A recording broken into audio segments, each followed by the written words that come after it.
Quatrième astuce de préparateur mental, la gestion de la fatigue. Ta performance sur une telle épreuve dépend de tes capacités physiques, de ta forme du moment, de la manière dont tu vas t'alimenter, t'hydrater, mais aussi de ta capacité à sortir d'un coup de moins bien. Tu vas automatiser la manière dont tu vas en sortir en ancrant par un entraînement mental un état de renouveau. Au plus tôt tu prends conscience que tu es d'un état de fatigue, au plus vite tu t'en sortiras. La première phase, c'est l'acceptation. Tu dois accueillir ta fatigue. C'est un signal que ton corps t'envoie, il faut l'écouter. Le coup de fatigue est là, je vais pouvoir sortir de ma course quelques instants pour récupérer d'énergie et ensuite je retournerai au combat. L'accueil.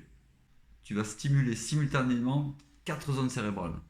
Ton hémisphère gauche a besoin d'un plan d'action. Tu vas stimuler l'hémisphère droit avec l'imagerie mentale. Une respiration choisie va impliquer ton système émotionnel. Et enfin, la gestuelle va stimuler le reptilien. Voilà les bases.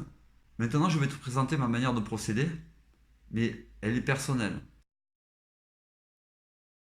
Personnellement, j'accueille la fatigue en la remerciant de se présenter à moi et de m'offrir un temps de répit dans cette course. La première chose que je fais, c'est que j'active mes bras. D'accord ? Je relance le rythme avec mes bras.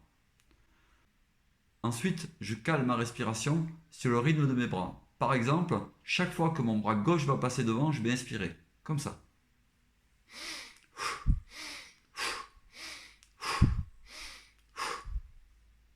Il reste à trouver une image mentale.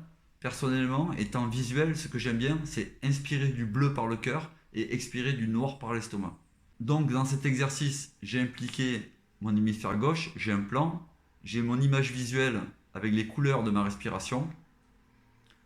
Mon système limbique, mon système émotionnel est impliqué parce que je reprends en charge ma respiration de manière consciente et je lui redonne un autre rythme. Et mon reptilien, mon cervelet, est impliqué par mon mouvement de bras. Si je suis à monter, je rajoute encore quelque chose. Je tire une corde qui redonne une autre dynamique. Pense bien à ces 4 zones cérébrales. Si tu en oublies une, elle risque de rentrer en résistance et tu vas être obligé de fabriquer beaucoup de volonté pour continuer et cela va être très énergivore. Si à un moment tu te poses la question est-ce que ça va marcher, c'est comme si tu regardes un soufflet monter et que tu ouvres la porte du four.